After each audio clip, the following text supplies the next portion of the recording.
Welcome, Mindsetters. Guess who's back? I know it's weird to see my face. Cheryl was like, when she saw me, she looked at me and said, oh my goodness. I know I haven't been here in a long time, but it feels fantastic to be back with you here on Learn Extra Live. Cheryl, how have you been? Great. Well, I've been much more busy here than you have. Welcome, grade 10s. Yes. What are we doing We're today? going to do Biodiversity and Classification. We're heading to that end streak now until the end of the Is year. it almost that time? We're almost So that just time. stick out a Yeah, little just bit more, stick. grade 10s, I promise. So I'm just going to say a few quick things and then I'll talk a little bit more about it, like while we're talking in the show. But just to introduce, log on to facebook.com/learn extra. I've already posted the link and everything that you need to know. Also, we have a very exciting Vodacom competition where you could win a Sony Xperia L and airtime. All you have to do is enter the Curio competition, like your favorite presenter / teacher, sorry. Presenter / teacher, but it's your favorite teacher. And then after that, you just share the competition with your friends. Easy as that. You'll be entered into competition and you could win yourself a Sony Xperia L as well as some airtime. So I would enter that if I were you. But right now, you need to get those pens out, get studying, and let's do some of our bio. Welcome, grade 10s. I'm sure you're all feeling back at school. I hope you had a nice rest. I know it was a very, very short break, but we're into the last hurdle. I think most of you should have about 4 more weeks left of teaching, and then unfortunately it's the crush time, it's the exams, and for the first time, all right, I think since you started school, these exams are going to count 75% of your year mark. So those of you who've suckled a little bit, you've battled, or you've been very lazy, now's the time to just hit those books and get all you've got. And those of you that are working really, really hard, all right, it's all going to pay off in the end. We are looking at our last part, all right, of our syllabus, which is called diversity and change, all right, and what we're going to look at is this word called biodiversity, all right, which is going to mean variety, and we're going to look at all the ways in which, we are going to organize and put into place all these terms that we're going to look at. Terminology here, again, going to be very important. Okay. Challenge question, all right, challenge question for you is as follows. There's a little diagram that I have put up. Okay, there's a question mark here, and there's a whole lot of different, all right, characteristics that I have, all right, given you. This thing has a well-defined nuclear membrane. It has DNA. It has chloroplast. It has mitochondria. It has a rigid, all right, cellular coat. And now I'm asking you, because we're going to look at how we classify things today, is what I'm asking you an animal cell, a prokaryotic cell, a virus, or a plant cell? Okay, so we're going to keep in mind when we look at that. If I were to ask any of you, all right, to think of anything, a dog, a plant, an animal, a plant, right, anything, chances are most of you, if I had to be able to read your mind, right? Megan, you are taking a selfie, right? I'm trying to teach, and all I can see from the corner of my... I'm going to post it so I they know, can see. but I'm trying to concentrate, and all I can see out of that car is you It's like doing me selfie. going, Sorry, oh. guys. She's back, and already everything I'm so just happy goes. to be back with Cheryl. It's just killing me, guys. I have to All show right. you. Please continue. Please continue. Just do it out of that. I'll do that It's like that. Okay, sorry. Okay, sorry. Okay, biodiversity, very important. This is very important. Biodiversity means variety. And as I said, if I were to ask you to think of a living thing, a plant, an animal, lots of you, all of you can come up with a great variety of things. And that is essential. Biodiversity means variety. And as I say to some of my classes, if I had to say to you, all right, are you going to be my class? I'm class Are you going to now, be my class? Okay. You are only allowed to eat for the rest of your life 1 piece of bread for lunch, for supper, and for breakfast, and a glass of water. Wow. I Okay. think I'd die. Okay. Chances are Not all gonna right, happen. Not going to happen. Why? Because you can't eat that for the rest of your life. But why not? Because it's so boring. Okay. First of all, she says it's boring. Wrong answer. Not What's the cool. next answer after boring? You can't just eat that for the rest of your life. Okay. Guys, when we looked at nutrition, thank you, Oh, Megan. yeah. Aha. See, she's studying this year, so she I needs to am, start. We guys. need to start to get the ball rolling. Let's go back to those when we looked. If we look at our biochemistry, all right, what did we look at? we need to have proteins, we need to have fats, we need to have carbohydrates, we need to have calcium, we need to have phosphorus, all right? We need to have iron, we need to have, what else? Sodium. Okay, all of those things, there we go, are necessary for us to have a balanced and a healthy lifestyle. So all of that, if I say to you, all those little nutrients that I've given you, we're going to find in different plants just what we eat. We need to have a variety just so that we can be healthy. So if we look at our environment, right, if we look around it, isn't it important to have, all right, variety? Think of the food chains that we looked at. Think of the ecosystems, okay? We need to have variety in our world, because variety, right, makes sure that things are far more healthier. So when I talk about biodiversity, right, I can be quite specific in what I'm talking about. So here I've got species diversity. So we're starting at the bottom. Here are dogs, all right? A whole lot of them, different kinds of breeds, yet they are all dogs, okay? They are all of the same species. What is the same species? A species is able to interbreed, all right? I can crossbreed lots of these dogs. I'm not going to say that it's necessarily going to be a pretty thing, but how do we get it? We can crossbreed, right? How do we get our mongrels? We crossbreed them and we get this different form. We get this variety, okay? So within this species, we can see that there's a variety of dogs. Now, there's not only dogs. We change the genetic material, all right? We change things around. And what have I got? All right, this huge variety, again, all of different species. So not just within the same species. Okay, if we look at me and we look at Megan, we are totally different. Yes, okay, we I'm clever. Oh, she got me there. There we No go. comeback. All right. So if you look at myself and we look at Megan, we're both humans, Homo sapiens, yet we look totally different. We have this variety within us, okay? So now if we have a look, if we think about, just think of all the different kinds of species we got. I mean, I could have chosen any picture there. So we have not only little species, we got all these different species. Okay, now this should look familiar to you. We're just taking South Africa here. We've got large areas and ecosystem diversity. We called them our biomes, all right? What were biomes? They were large areas that had similar characteristics, but we don't just have a grassland. We don't just have a savanna. We have a country that is filled, all right, with all these different areas, this different biodiversity. Okay, now we're going to click onto, all right, if we can get the right one, there's some important terms that you need to know. Okay, when we look at biodiversity, what is healthier is that we have our plants and our animals, all right, are indigenous. In other words, they are from this country. Because I'm sure as you go into grade 11, you're going to go into grade 12, you're going to hear about alien invaders. And we're not talking about little green men that come down to the earth, all right? We're talking about, did you chuckle there? I yes, chuckled there. you chuckled. We are talking about a plant whose natural habitat is not in that particular area. And it causes issues in our food chains, it causes issues in our ecology. When we talk about an alien invader, we talk about a plant or an animal that doesn't necessarily belong there, and in not doing it, they actually can cause harm. So the best thing would be, all right, is when we talk about indigenous plants. We're talking about plants that come from, let's talk about South Africa, that are originally from this country, from South Africa. All right, I live in a beautiful city called Pretoria, and those of you who live in Joburg, you will also see it. You are quite familiar with the jacaranda tree. The jacaranda tree is not indigenous to our country, right? Actually, all right, in South America, that's where it is. So it's not from here.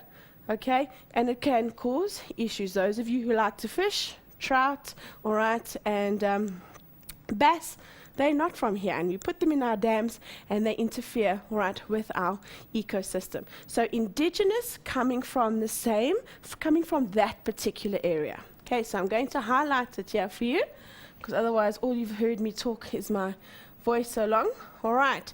So we've spoken about, oh, my English is terrible. Spoken about this word indigenous. Now, there's another word that's very important, and that is endemic. All right.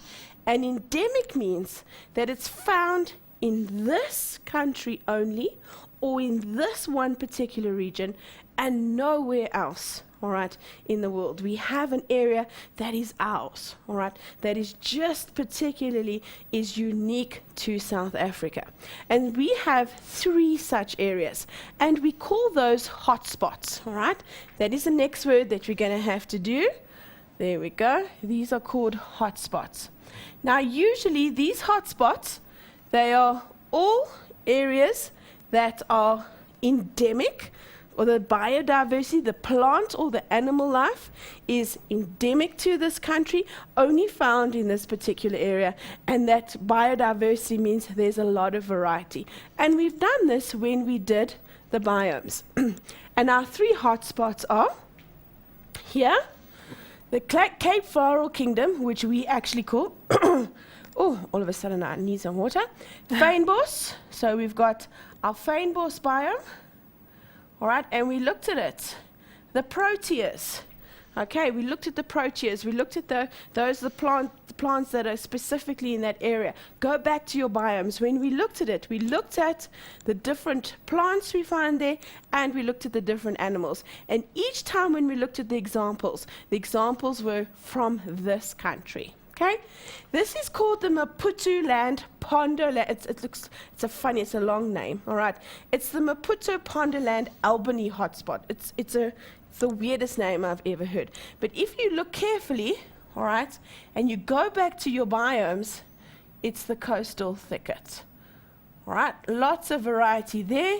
And here, if you go back to your biomes again, you are going to see, all right, if you should remember by now, all right, it is the succulent karoo. With all our clip, all right, all our pebble plants and, all right, our geometric tortoises and our Namaqualand daisies especially, all of those are indigenous from here, all right, initially, and endemic. You can find them nowhere else in the world. Another thing that is endemic, and you will find also here in the Fane, usually up here, all right, is rooibos. Okay, rooibos. Specifically, it's not really a tea, all right, it's a kind of plant that we make into a tea, but rooibos is also endemic to South Africa.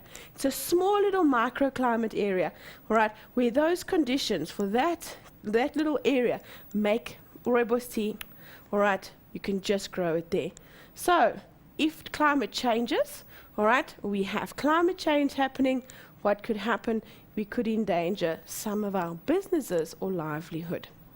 Okay, all right, now let's get into the classification of things. When we have this large variety of living things, we need to, and as science, all right, you need to be able to take organisms and you need to put them into categories. It makes things neater. If I think about, let's take my kitchen, for example. We're not going to go into the Tupperware cupboard because my husband says that is the hell zone there. If I go into my kitchen, what do I have? I have a drawer. And in the first drawer, what do I have? I have all my knives and forks and spoons. In the drawer underneath that, I have maybe all my tongs, my bigger kitchen utensils. What do I have underneath that? My dish towels, my dishcloths. You get the picture, all right? So you do it at home. You might have in your cupboard, you have a drawer, your socks go in one drawer, your underwear maybe goes in another drawer, your t-shirts go in one drawer, your socks, well, I've already said your socks, your shorts, your shoes go in a separate drawer. So you actually start, right, you take the things that you live with and you actually put them into separate, all right, categories. And that is what classification is about. We take living organisms and you look at them. Now, if we have a look here, you'll see this little table over here.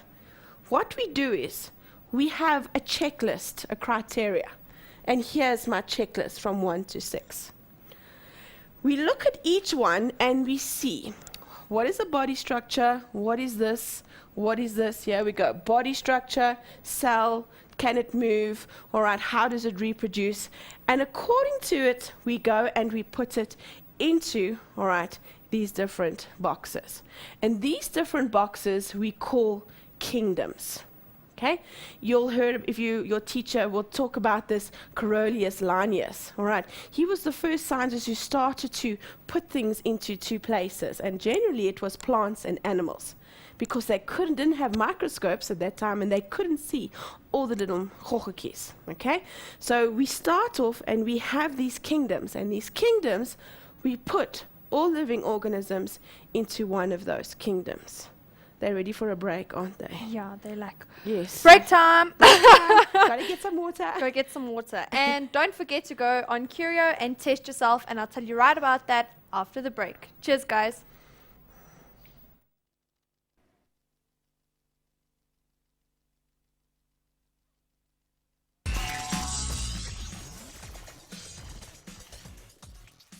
Welcome back, grade 10s. So I just wanted to tell you, remember before the break I said I'm going to explain how to do this whole curio thing.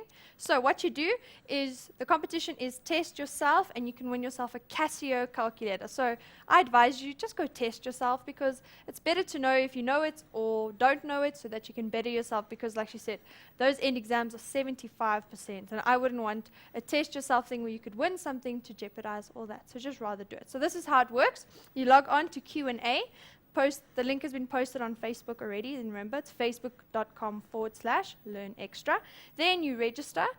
There's a little registrar. Then you get a verification email or an SMS. Then you use the Curio code, also again posted on Facebook, and you do the quiz. Then you must make sure you answer all the questions. You submit those questions, all of them, and then after that you get instant feedback. So they tell you if you're right or you're wrong. So please go and do it and win yourself a Casio calculator. But that's all I have to say, and I think Cheryl wants to talk about the animal kingdom. So over to Cheryl. It's from one animal kingdom to the other. Next All one. right. Okay, carrying on. We interrupted the flow there earlier. Okay, carrying on. As I said, we have this large biodiversity, a variety of living organisms. And as I said, you use it in your home as well. What we do is we classify them. Okay, so we have this list, and what we do is we take that list and we put it into, we take the criteria and we say, this is the criteria, those that have that, they fit into that one, they fit into that one, and they fit into that one. Okay, now if you have a look at the different kingdoms, we are going to, some of you might, I don't know if you're with your teacher, that you do get these different types of classification, some the 3 kingdoms, even the 6 kingdom, all right, because viruses are non-living, so they don't really fit into a kingdom, but sometimes the bacteria, right, is also sometimes divided into 2, but we're going to look at the general 5 kingdom classification system. If you have a look over here, the 5 kingdoms, as you can see, are the following. The plant kingdom, there's the fungi, the animalia, oopsie, all right, the protista, and the Monera. Now, you'll see 2 words over here that you should be familiar with, all right? Prokaryotes, and I'm going to start off with them. Okay, let me extend the page. Right, our prokaryotes. Our largest kingdom is our kingdom Monera, and that is bacteria. It is the largest, and it is also the oldest of all of the kingdoms. Now, when you started the cell at the beginning of the year, you might have come across 2 words, prokaryote and eukaryote. Okay, and what a prokaryote is it's a cell that doesn't have a true nucleus. If I were to draw a bacteria cell, I'm going to draw a rod-shaped one over here, all right? They might have a tail. It has DNA, all right, that is sometimes twisted, all right, but it doesn't have a nuclear membrane. So we don't have a nuclear membrane, yet we do have DNA. Also, what we do not have is organelles. there's no mitochondria, all right? There's no endoplasmic reticulum. There's no ribosomes, etc. So we say it has no membrane-bound organelles. So it's a very primitive cell, okay? So when we look at this kingdom, the kingdom here is, one of the criteria, it must be prokaryotic. All of the cells that make up the rest of the kingdoms, they are not prokaryotic. Okay, so our Monera kingdom, very simply, the one characteristic that all of the bacteria have is that we use this term prokaryotic.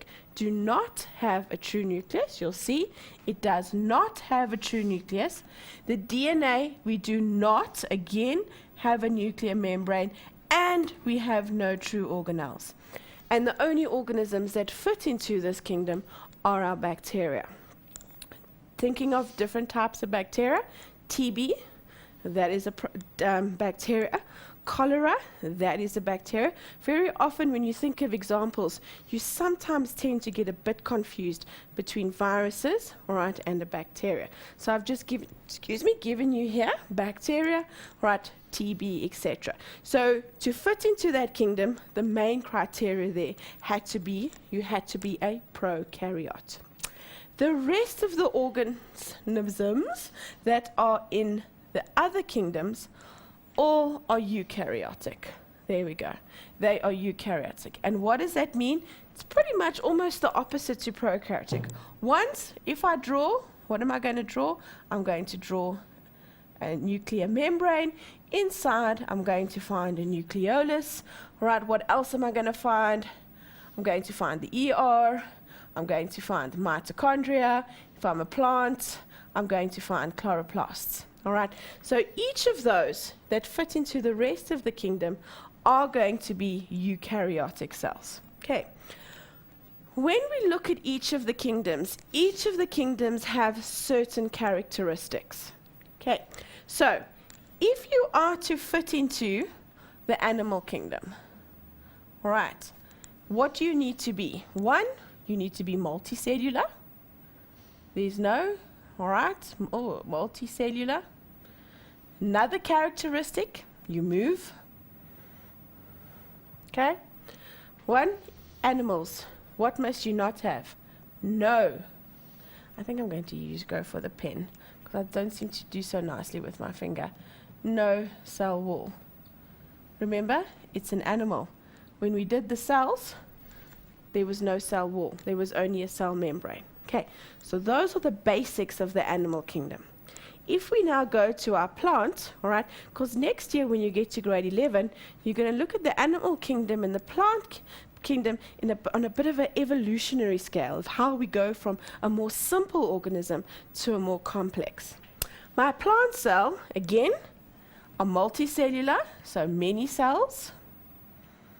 All right, what most important thing, what can they do? They must all have chlorophyll. Do you notice? Animal cells don't photosynthesize, they don't have chlorophyll. And what do plants all have? Cell walls. Okay, those are the two most obvious of the kingdoms. Now the other two, all right, they have some animal-like qualities and some plant qualities, but they don't have all of those qualities that I've listed here to be able to put them into the plant or the animal kingdom. Okay, let's have a look at fungi. If we start to have a look at fungi, they're going to use the mushroom for example. A mushroom, if we look at it, we start to see that what does it have? It does have a bit of a plant-like quality. All right, if we think of bread mold, so those of you who've ever done bread mold has almost like roots that grow into the bread. Then it has this thing that sticks out, right? And then this little thing at the top full of spores. So we start to see a plant-like structure, but what does it not have? All right, it doesn't have chlorophyll. It cannot photosynthesize. So that takes it out of the plant kingdom and puts it into another one. So for the fungi, what do you have to fit into a fungus? Right? The fungus, you can be two things. You can be multicellular, all right, like my mushroom, You can also be one single cell. Most of you eat that every single day, and that is called yeast, all right, in your bread. Yeast is one single little cell. It's a fungus, all right? It's a fungus, but it's a unicellular. Okay? And what does it have? It has cell walls. Right, so we don't put it into the plant kingdom because it's actually missing, all right? It's missing things like xylem, phloem, all of those structures, but also the most important thing, it's missing the chlorophyll, okay? This kingdom, and you're not allowed to say anything, this protista, I always call it the junk kingdom because it seems like if you don't fit into the others, you fit here. Protista have two distinct characteristics. Let me go on this side here, all right? Protista have, on one side, you're going to have, I'm going to say here animal, but it's not. Animal, I'm going to put it in brackets, and you're going to have plants. And I'm going to put it in brackets because it's not. On the plant side, I'm going to give you examples. Seaweed. Algae. All right. If you mind's going, seaweed and algae, and you're thinking, oh, let's go back to the criteria. Seaweed and algae are green. They've got chlorophyll. Yes, they do. All right. But they don't fall into the plant kingdom. Why don't they fall into the plant kingdom? They don't have roots, they don't have stems, they don't have leaves. All right. The only thing, and this is multicellular, and this is unicellular. What is the criteria for my plant kingdom? Multicellular. Okay, so we have a kingdom here where we've got, again, the beginnings, all right, of my plants, but they don't quite reach the mark yet. Then on the other side, all right, I've got my protozoa. Now, we've got amoeba, and they look like they look like one single animal cell. Okay, and they are unicellular. And if you have a look here, no cell wall. So one part of it will have a cell wall, right, and the other part doesn't have a cell wall. Because now, do you notice? One side, beginning of the, all right, here, my algae, my seaweed, beginning of my plant, and the other side, my amoeba, protozoa, all right, you are, if I say to you, malaria, okay, it's not the mosquito. It's the mosquito that carries a small little living thing that's the malaria protozoa. Okay, so we amoeba can sort of like move, but we can't, it can't move properly. Animal kingdom must be multicellular. So we have some of the traits, but we not have all of the traits. So we fit it into that kingdom. Okay, so we have our criteria, as I said to you, and each of those must then, we put them into the criteria. Now, I think I want to go to this one before I get there. When we look at this great biodiversity, and I say to you jacaranda, and if I say to you a tarsier, if I say to you, and everybody goes, what on earth is a tarsier? Then I say, oh, it's a nachapi, all right? So we all have lots of names, indigenous names that we call things, right? I don't know, I think I'm going to say it wrong. I know we call it spinach, and then there's wild spinach. I think it's called maroch, all right? So it's a different, we say it, but generally, some people very familiar with it, other people not. Yeah. Okay, so when it comes to naming something, all right, every living organism must have a scientific name. It's called binomial nomenclature. And what that means is every living organism gets two names. It's its scientific name, all right? And how do we get that? Is that we take all living things and we fit them, we classify them, all right? Now, I've spoken about the animal kingdom. Now, we can't just all say we all belong to the animal kingdom. What do I need to do? I now need to take that kingdom and I need to make my criteria smaller and smaller and smaller. So I know you can't really read it, so let's take us. Right, we're part of the animal kingdom. Okay, but so is a little spider, which I can't stand. Okay, but we need to be able to differentiate between me, a human, and a little spider. So then I make my criteria less. I say, okay, then the next thing is a phylum. Okay, and I belong to the chordata. What does chordata mean? I have a backbone. All right, and then what we do is we make each of the criteria smaller and smaller and smaller. So, kingdom, can you see even the way they do it? We classify things according to kingdom, phylum, class, order, family, genus, and species. I always teach my kids, lots of you have got other ways. King Philip crossed over, oopsie, sorry. Ooh, that went completely haywire. Okay, crossed over for, why is my pen doing that? Okay, let me try and see if my finger will work again. Okay, here we go. Sorry, me and the pen are having a fight. I must go slowly. For, some people say, I say, gold and silver. All right. If you can remember that rhyme, then you can remember the difference. You don't need to know or what exactly is entailed in each of those, all right? But it's King Philip crossed over for gold and silver. Okay, now going back to that name.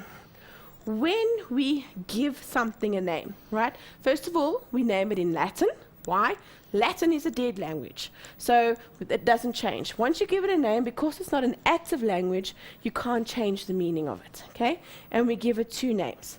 We call it its genus and its species, all right? So genus is the more, we have over here, is the more generic name. Let's take us, Homo sapiens, right? We weren't the only homos around. Oh, when you say that word, everybody like, all right. Homo neanderthalis, Homo ergaster, Homo erectus, all right, and Homo sapiens. There was also another one that also I've got, can't remember it. Okay, all of those mean they were part of this group. Okay, so there were different kinds. Okay, but there's only one Homo sapien. So here, if we look at our lion and our tiger, they all belong to the Panthera, but they are, the Leo is a lion, and the tigress is the tiger. It's their particular name. Now, there's rules. When you write it out, because you don't have an italics, okay, you write Homo, always in capital letters, the first one, always in smaller case, the second one, and when you write a scientific name, you always underline, right? You always underline. Okay, so the last one, let me go back there, sorry. Now,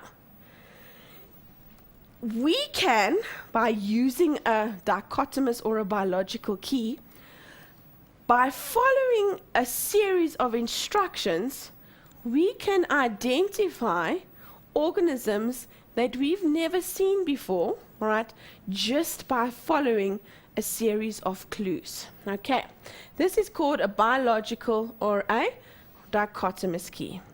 I have got 4 organisms over here, A, B, C, and D. Now I'm not too sure what they are, but underneath it I have a key. For each of my key options, I've always got 2, and we always start at number 1. Okay, number 1. Now, we start at number A. We start here.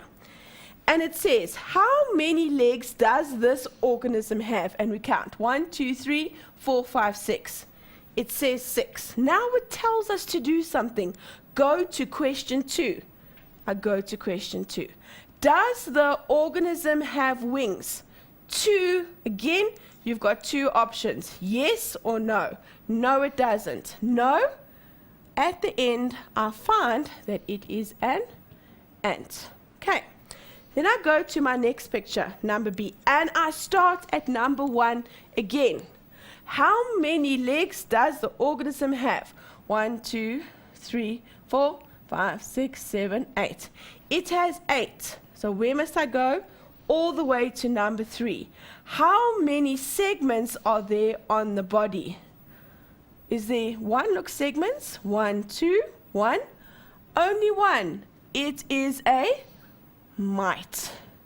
Now we go to the next one. We start again at question number 1. How many legs does it have? 1, 2, 3, 4, 5, 6, 7, 8. 8. Let's go to number 3. How many segments does it have? 2. So it is a spider. And the last one, we start again. Always start at number 1. How many legs? 1, 2, 3, 4, 5, 6. Go to question 2. Does it have wings? Yes.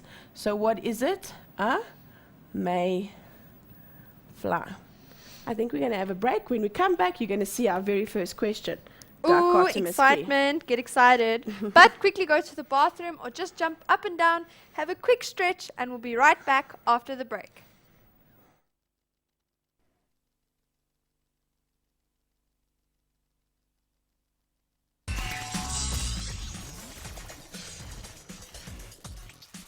Welcome back, grade 10s. I hope you had your nice, good stretch. I just want to remind you, by the way, tonight is the launch of our YouTube channel's National School Quiz Championship. So go have a look. I've also posted it on Facebook for you, facebook.com/learnextra. It's awesome. Go have a look at the video. Also on our YouTube channel, just search Mindset Learn and you'll find it there for you. So I think we have quite a few questions to go through, so I'm not going to speak a lot, so I think Cheryl should just take over from me. She's just lazy. She's given me all the work. So lazy. She hasn't been here since February. No, you see, she's just taking advantage here. Okay, let's go back to our challenge question. Megan says, looking on her Facebook, am I right? Yes. Most of you have got the answer right. She says, but there are some of you who aren't giving the answer incorrectly. Yes. Okay. So the first mindset said it's Yomela said the answer is D. The reason, a plant cell has a rigid shape on the outside and consists of both mitochondria and chloroplast. Not forgetting the DNA. Very careful. Yes, well, very careful. What's that? Ooh, very What? careful. Well done. All right, quite correct. The answer is D. It's a plant cell. All right. Now, the reason is, if you look at an animal cell, this chloroplast should have been a giveaway that it wasn't. Okay. And also you should have had cellulose is a cell wall. Plants only have those, animals do not. All right? A virus is non-living, it doesn't have any of that. So those two. Now, some of you, all right, oh, there we go. Some of you said B, all right, a prokaryotic cell. No. A prokaryotic cell does not have organelles.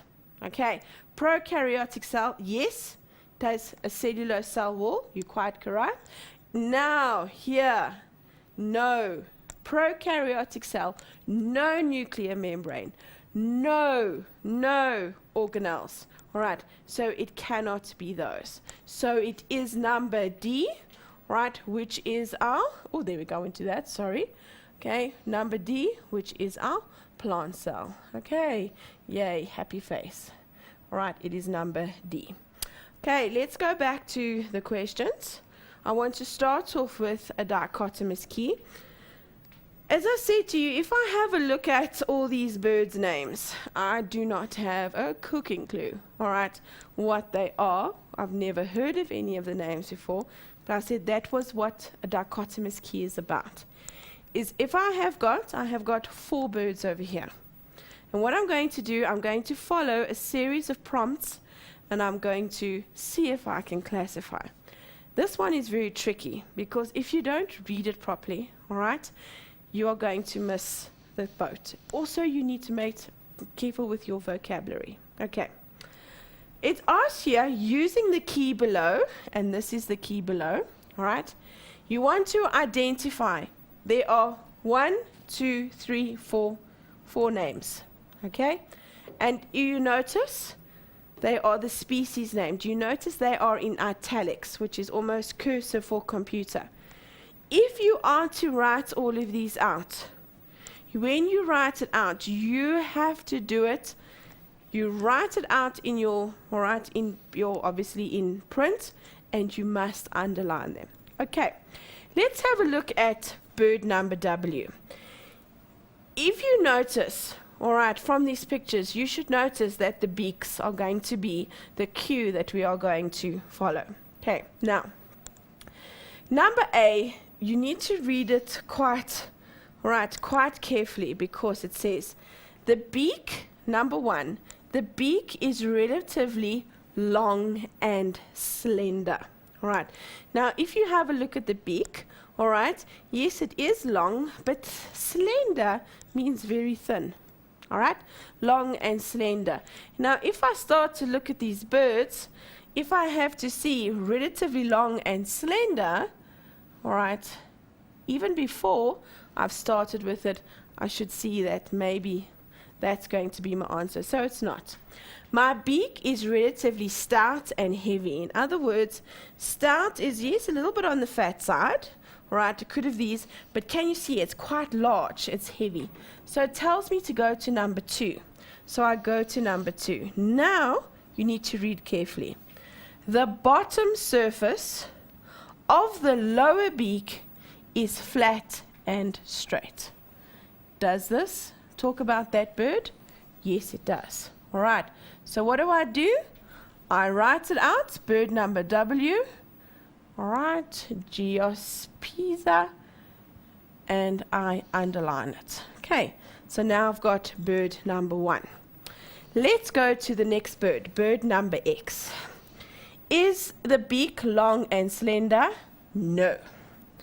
Is the beak relatively stout and heavy? So stout again, fat, all right, and it could be quite heavy, yes. So I must follow, go to number 2. Now, we can't, it says the bottom surface here is curved. Is it curved? Yes, it is. All right. So what does it tell me to do? I must go to number 3.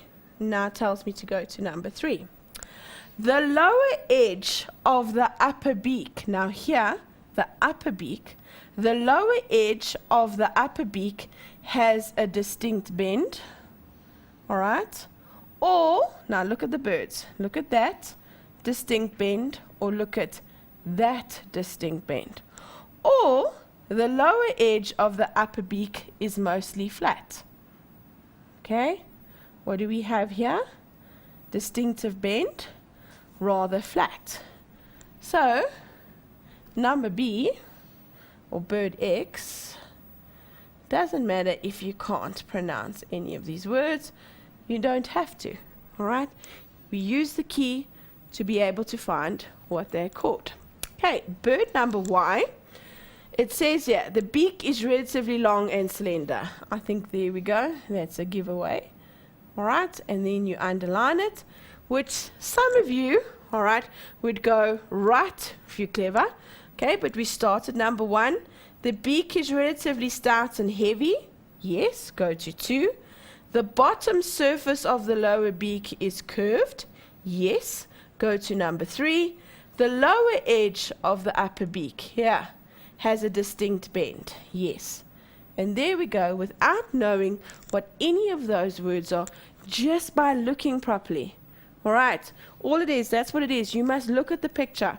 If you've made a mistake, you've probably looked at something incorrectly, or you're not too sure what the terminology is. So I have no idea what these birds are. All right, but due to my dichotomous key, those prompts, I was able to now identify each of those birds. Okay, question 2 is a simple question. All right, many different ways in which you can ask this question. All I wanted to know, name the 5 kingdoms. Nice, easy question to start off. What are my kingdoms? They are Monera. All right, they are fungi. They are Protista. And Animalia and Plantae. Okay. Now, leading from that, now I know my 5 kingdoms. Leading for that, question number 2. All right, now it says, classify the following organisms into their kingdoms. So, all of these I need to put into one of these, right? I've got my 5.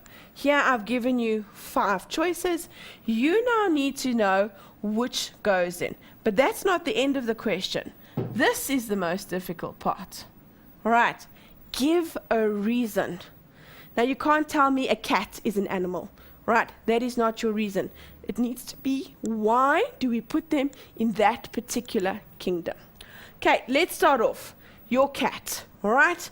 A cat, we know, fits into the animal kingdom. But why? What was my criteria? 1, it needed to move. 2, it is multicellular. 3, it does not have a cell wall.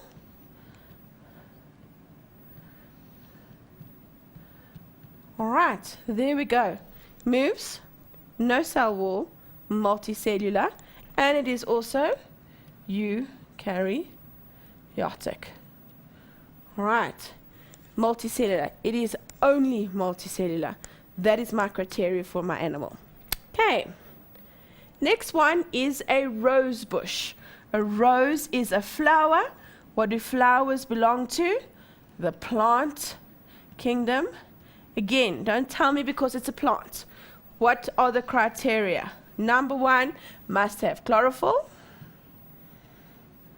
Okay. Number 2, must be multicellular.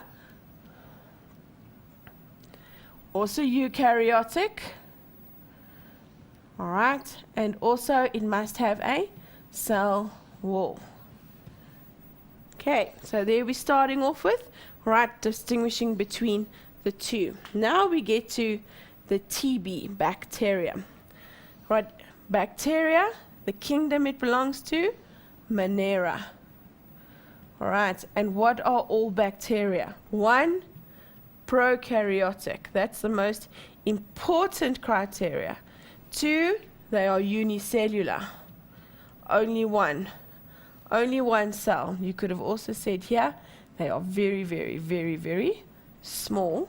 Okay, and those are, when you say prokaryotic, that is your most important reason for the bacteria, because you're telling me here, all right, that it doesn't have a nucleus, nuclear membrane, or any of the, all right, of the organelles. Kelp, that is seaweed. What does seaweed belong to? I've missed one out, sorry. Mushrooms. Mushrooms are a fungi. Right, now, remember, fungi are different to plants. So they are eukaryotic, yes. They do have cell walls, yes. All right, but what can they be? Unicellular or multicellular. And they do not have chlorophyll, okay? Kelp is my algae, remember algae and seaweed. Kelp is seaweed. Protista kingdom, remember, because this is a new study work, you need to know, give me examples of different ones. What do I find in the protista? They are eukaryotic, right? Can't say cell walls because some of them have, some of them don't. That can be multicellular or unicellular. Okay, some have cell walls, some don't. All right, so already you're telling me that there's a difference. Okay, now the next question is the opposite way around. I give you the characteristics, okay? Have a look over here. I'll give you the characteristics. Now again, I want you to give me the kingdom, okay? Eukaryotic organisms with cell walls. Oi, that could be quite a few. Which one could that be? Eukaryotic organisms with cell walls. All right, those are my criteria. I would say what falls into this? You can have, okay, which kingdom does each of the following belong? Eukaryotic organisms with cell walls. It could be the fungi. All right, why did I not say plants? Plants, I want to put in that chlorophyll. All right, why did I not say protista? Because protista doesn't always have cell walls, especially if we look at the protozoa part. All right, here, number B, prokaryotic. As soon as I see prokaryotic, all right, I know it's bacteria and it's going to belong to the Monera kingdom. Okay, next one, eukaryotic organisms without cell walls. Okay, now it can't be the fungi. fungi have cell walls. Can't be the plant has cell walls. Can't be the protista, because some have cell walls, some don't. So if it definitely has no cell walls, right, it is going to be an animal kingdom. Okay, the last one, it's eukaryotic, and it can be unicellular or it can be multicellular. Right, now it doesn't say anything about the cell walls, right? So it is a protista, because remember, if we say cell walls, we are excluding the rest. Are we clear? Klaar? I don't know if we are. Yeah, yeah, I hear my ear. Yeah, yeah. Ja. Thanks, James. Oh, wow. Yeah. Oh, wow. Are we finished, James? Yes. There Oh, we go. wow. Oh, it went by so quickly, I Goodness tell you. me. And it didn't even say anything in my ear. Naughty No, I James. tell you, That's I the think we're director, talking. by the way. Yes. But, do you want to say goodbye quickly? No, 2 you seconds? can say goodbye because you haven't been here for such a long time. Thank you. Thank you, Grade 10s. Fantastic having you on the show. Please download the notes, go through them again. These exams are very important. But have a blessed evening, and that's love from me to you. Have a great evening. Bye.